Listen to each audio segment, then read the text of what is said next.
우리 사도신경 하도록 하겠습니다. 나는 전능하신 아버지 하나님, 천지의 창조주를 믿습니다. 나는 그의 유일하신 아들, 우리 주 예수 그리스도를 믿습니다. 그는 성령으로 잉태되어 동정녀 마리아에게서 나시고 본디오 빌라도에게 고난을 받아 십자가에 못 박혀 죽으시고 장사된 지 사흘 만에 죽은 자 가운데서 다시 살아나셨으며 하늘에 오르시어 전능하신 아버지 하나님 우편에 앉아 계시다가 거기로부터 살아있는 자와 죽은 자를 심판하러 오십니다. 나는 성령을 믿으며 거룩한 공교회와 성도의 교제와 죄를 용서받는 것과 몸의 부활과 영생을 믿습니다. 아멘.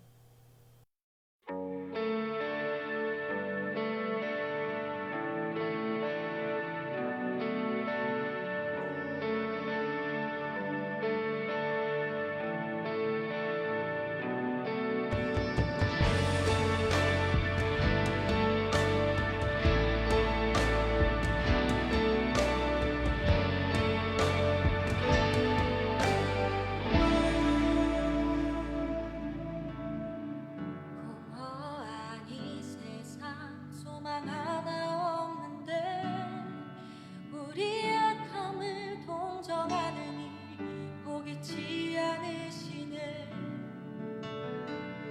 어둠은 갈라지고 주빛이 내리네.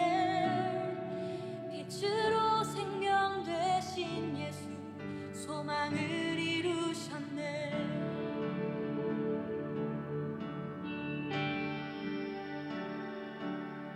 모든 찬양과 모든 영광을 받기 합당하시니 주의 보좌 앞에 모든이 물어 경배드리리.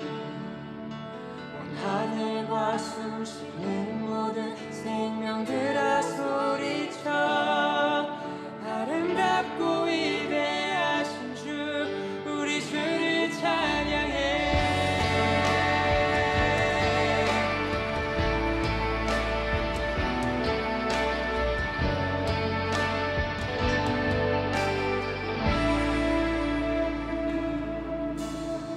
상황은 무너지고 소망이 있는데 어둠의 권세 우리 주를 가두지 못하네.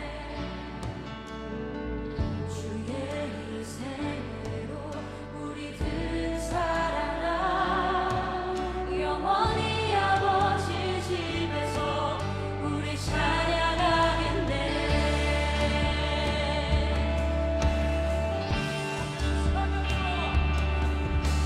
찬양과 모든 영광을 받기 합당하시니 주의 보좌 앞에 모든이 불어 경배드리니. 하늘과 숨쉬는 모든 생명들아 소리쳐 아름답고 위대하신 주 우리 주를 찬양해. 하늘과 숨쉬는 모든 생명들아 소리쳐 아름답고 위대하신 주 우리 주를 찬양해. 하늘과 숨쉬는 모든 생명들아 소리쳐 아름답고 위대하신 주 우리 주를 찬양해. 하늘과 숨쉬는 모든 생명들아 소리쳐 아름답고 위대하신 주 우리 주를 찬양해.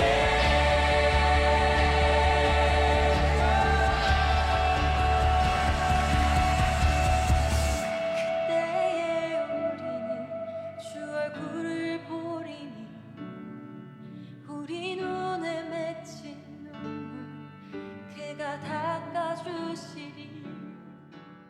하나님 아버지, 오늘도 예배하게 하시고 찬양하게 하심에 감사드립니다. 현재 저희는 코로나로 너무 힘든 상황을 겪고 있습니다. 코로나가 점차 완화되고 있는 상황이지만 아직 너무도 많은 사람들이 확진되어 가고 있고 누군가는 대면 예배로, 누군가는 비대면 예배로 예배를 드리고 있습니다.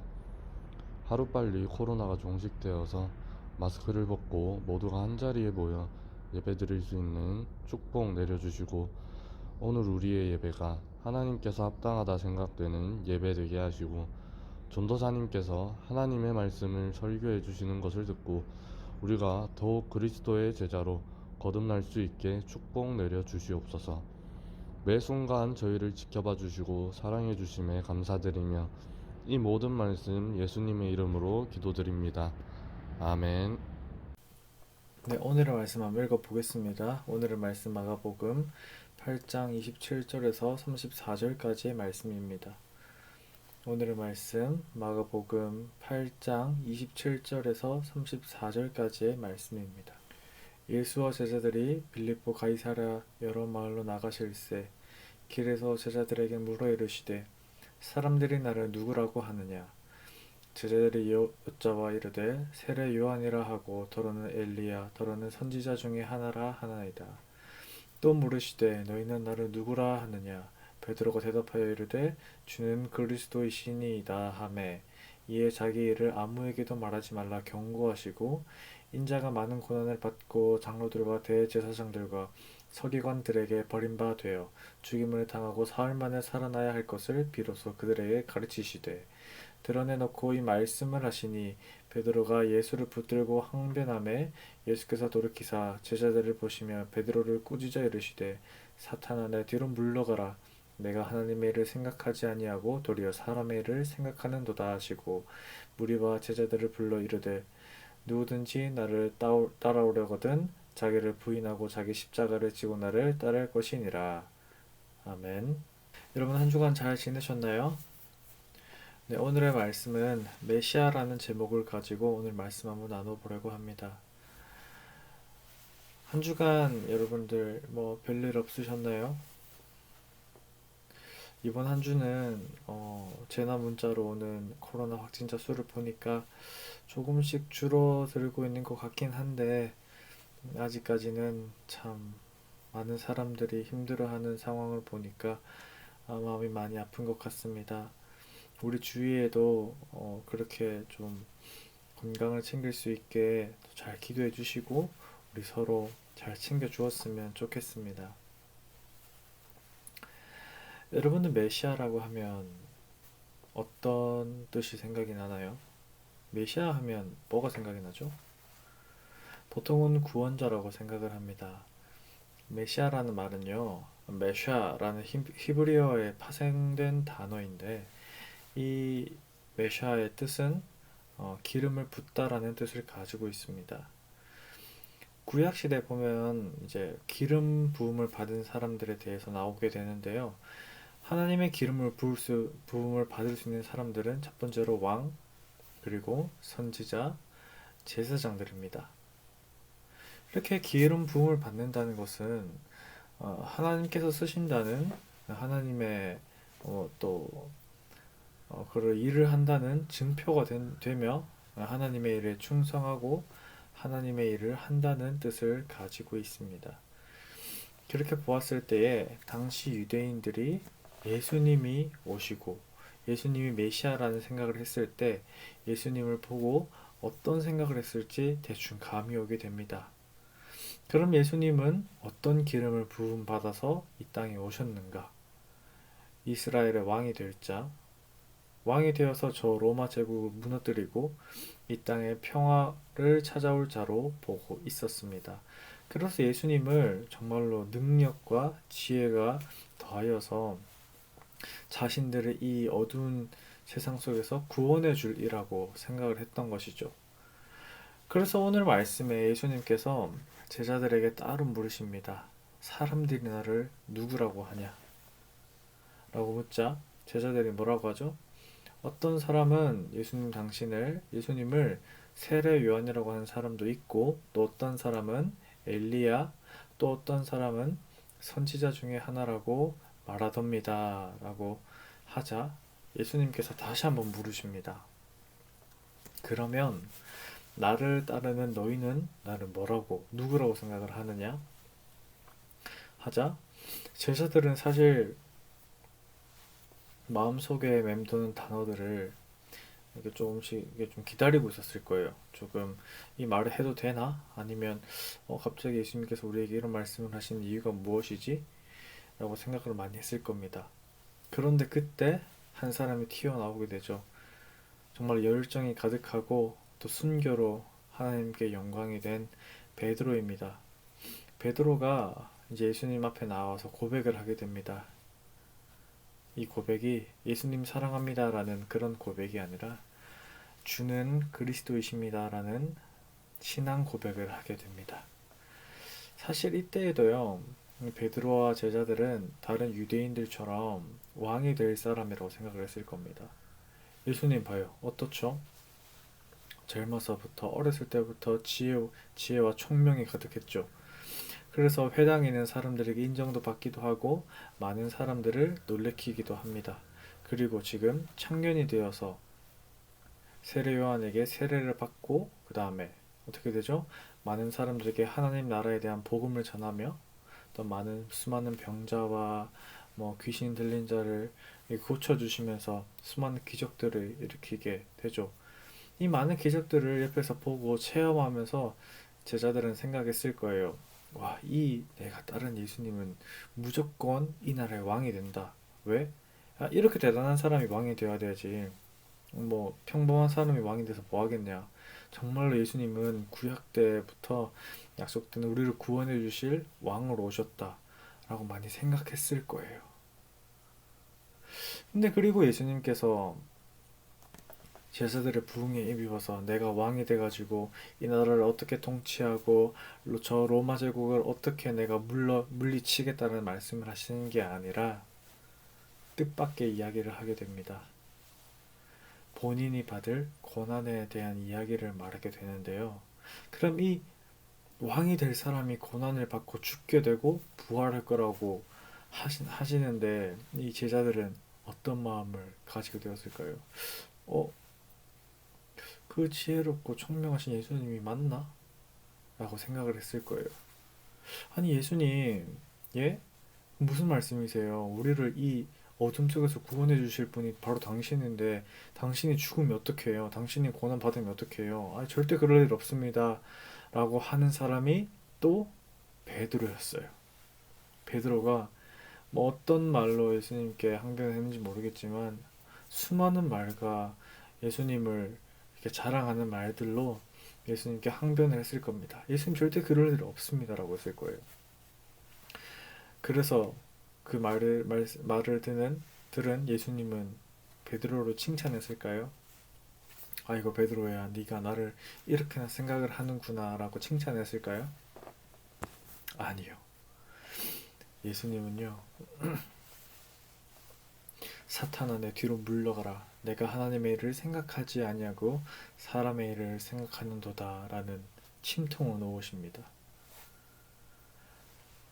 그리고 누구든지 나를 따라오려거든 자기를 부인하고 자기 십자가를 지고 나를 따를 것이니라 라고 말씀하십니다. 베드로는 분명히요, 왕으로 오신 예수님께서 그런 수모를 당한다는 생각에 예수님께서 그럴 리가 없습니다. 당신이 얼마나 대단하고 당신을 지지하는 사람들 얼마나 많은데 그런 말씀하지 마세요라고 했을 거예요. 이 베드로가 얼마나 예수님을 생각하는지도 알 수 있습니다. 그런데 이 베드로가 예수님을 생각하는 마음과 별개로 예수님은 이 땅에 왕으로 오셨을 거라는 생각을 했을 거예요. 왜냐하면 그리스도도 기름 부음 받은 사람을 뜻하는데요. 그 말은 즉슨 왕이나 선지자나 제사장인데 이 사람들이 원하는 것은 왕이기 때문에 누가 봐도 예수님은 왕으로 오셨기 때문에 왕으로 오신 예수님께서 죽는다는 것은 상상도 하기 힘든 것이죠. 그런데 예수님의 답변은요, 이렇습니다. 사탄아 내 뒤로 물러가라. 네가 하나님의 일을 생각하지 않는다라고 합니다. 예수님께서 이 땅에 오신 이유가 여러분들 알고 계시나요? 예언성취입니다. 예언성취. 저기 먼 창세기부터 시작된 예수님께서 오신다는 그 예언에 대한 성취인데요. 그러면 이제 그 예언의 성취를 떠나서 하나님의 일, 또 하나님께서 예수님을 통해 어떤 일을 하시려고 하시는 건가를 생각해 보면 우리를 구원하시는 일, 그리고 우리와 끊어진 그 다리를 다시 놓는 일이라고 우리는 쉽게 답할 수 있습니다. 그런데요, 하나님께서는 과연 그것 때문에만 이렇게 거창 수천 년 동안 계획을 하셨을까요? 아니에요. 아담과 하와가 죄를 짓고 나서부터, 그 원죄라는 것을 짓고 나서부터 하나님의 의에 대한 손상이 일어나게 됩니다. 그때 하나님을 정말 싫어하는 사탄은 하나님을 마구 공격할 수 있었던 거죠. 아니 하나님 이거 보십시오. 당신의 형상을 닮은, 예? 그렇게 거룩하시고 대단하신 당신의 형상을 닮은 그 인간들이요, 이렇게도 당신에게 죄를 짓고 이렇게 우스운 일을 하고 있네요. 이게 답니까? 라는 갖가지 말로 하나님을 향해 조롱에 대한 말을 많이 했을 겁니다. 얼마나 하나님께서 마음이 안 좋으실까요? 그렇게 하나님의 손상된 의를 예수님을 통해 회복하는 일이 가장 첫 번째입니다. 그래서 하나님께서 그 창세 때부터 수천 년 동안 계획하고 준비하신 일이요, 누구한테 달렸다고요? 그 예수님의 고난과 부활과 이 모든 것들에 걸려져 있는데, 누가 부정하게 되죠? 베드로가 부정하게 됩니다. 이 꼴은요, 결국 사탄이 좋아할 만한 일밖에 안 되는 거예요. 하나님을 위한 일이 아니라 사람의 일, 사탄이 좋아하는 일밖에 안 되는 거예요. 그래서 예수님께서는 사탄아 물러가라, 인간의 일만 생각하지 마라, 이렇게 말씀하십니다. 그러면서 예수님께서 마지막으로 말씀하시는데요, 자기를 부인하고 십자가를 지고 따라오라는 말씀을 하게 되십니다. 우리는요, 어떻게 해서라도 하나님과 동행하는 삶을 살지 않는다면 인간의 생각으로 하나님의 생각으로, 인간의 생각을 하나님의 생각으로 합리화하면서 우리 본인의 이로 추구하며 살아간다는 거죠. 우리를 한번 돌아보면 그렇지 않나요? 우리가 기도를 할 때도 하나님 저 이거 필요해요, 하나님 이거 주세요, 하나님 저 이거 해야 됩니다, 하나님 도와주세요. 그리고 이거 왜 안 되지, 하나님 이거 왜 이럴까요, 하나님 저거 좀 해주세요, 라는 이런 갖가지 모든 일들이요, 하나님께서 계획하신 모든 일들이 있는데 우리는 우리 나름대로 생각을 하면서 하나님 그거 아닌 것 같은데요 라는, 우리 친구들 말로 훈수를 둔다고 하죠. 우리가 하나님께 훈수를 두고 있는 거예요. 이게 말이 될까요?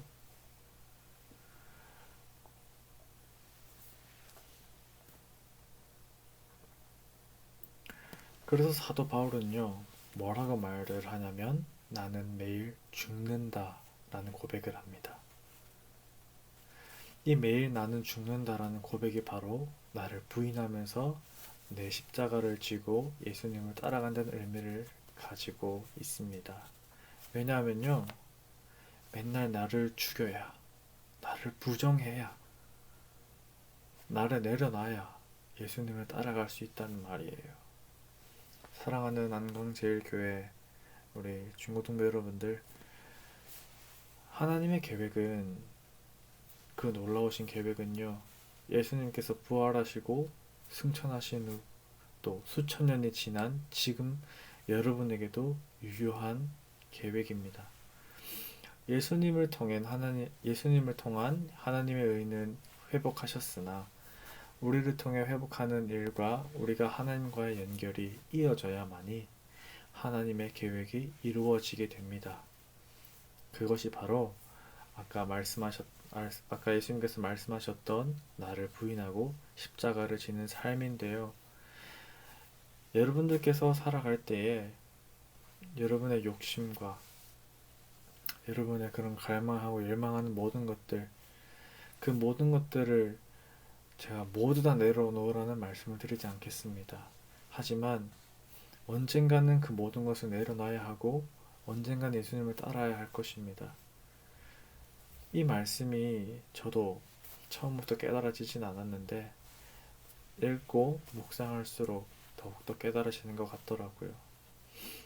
여기는 이 말씀을 듣는 모든 분들이 나를 부인하고 십자가를 지는 삶을 살면서 하나님의 계획에 동참하는 일과 예수님을 따라가는 삶이 여러분 모두에게도 있길 주님의 이름으로 간절히 소망합니다.